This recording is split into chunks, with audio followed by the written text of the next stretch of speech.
I keep telling myself that I don't want any more distractions from current projects.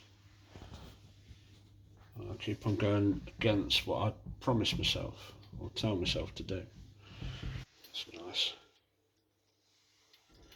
Nice and quiet. You can hear rocking. Weirdly enough, the bass is unmachined underneath, which is a bit weird. They're brass turners. That's a damn good design. That has got a little that screw there.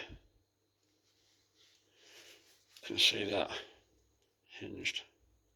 Well, it's loose. It's only attached by one side. That's when you tighten that screw, it pushes that plate up and it grips. But the thing is, it's got another one on the inside lock, and the bottom of that is just visible inside there. So I thought to myself, how does that clamp down? Now it does it. Obviously, see if I can do this without breaking it.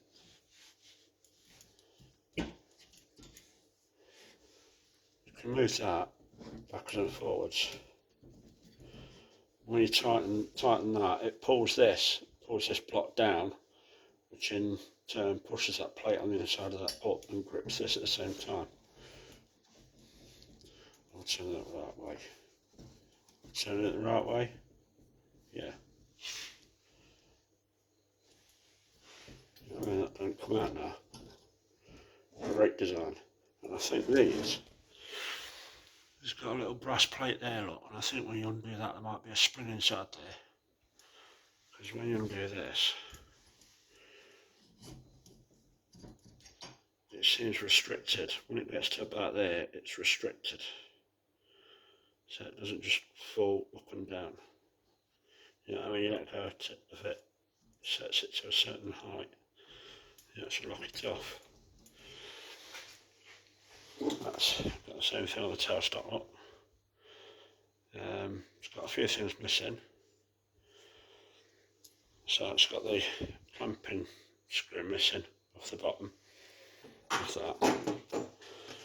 The top slide's got a knob missing. It's got a V slot there. Now that's weird, I'm not going to do it now because I've got to take that off and put this on one end. But that, those two bars, they screw that, and all that happens is this just moves in and out. Nothing happens with that block. That block is fixed. So I'm assuming, if you look at those bars, the bottom of this, the actual the section that goes underneath the tool, is lower. The base is actually it's halfway through the bar, if you imagine. So I'm wondering if turning that in actually pulls the front of this up and the back of it down, so you can put rake, positive or negative rake on the tool bit, and that's the clamp for the tool. That's obviously the taper, but there's no indents for the actual top slide or the cross slide, so there's no measurements. When you turn it, obviously you don't know how far it's moving, so a modification. I doubt it, to be honest. It's going to be a clean up and probably never use. That pin moves. It's seized at the moment, but it's supposed to move, so that will go back. That will come out just to centre something, clamp it, and you move it back so when you tool it you don't hit the point. It's not screwed on. That's not screwed on like a normal screw. It's got 3 screws there, so it looks like it pushes onto a taper and then you screw it on, rather than screw it on and off. I like these clamps, beautiful,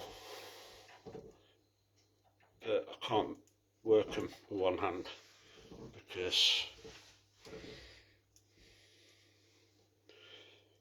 you screw it, it just pulls this front plate and it grips. And if you undo it now, it'll just flop about. That's the only stupid thing about it. You'd think that that'd be keyed somehow. yeah, I've got major distractions coming up.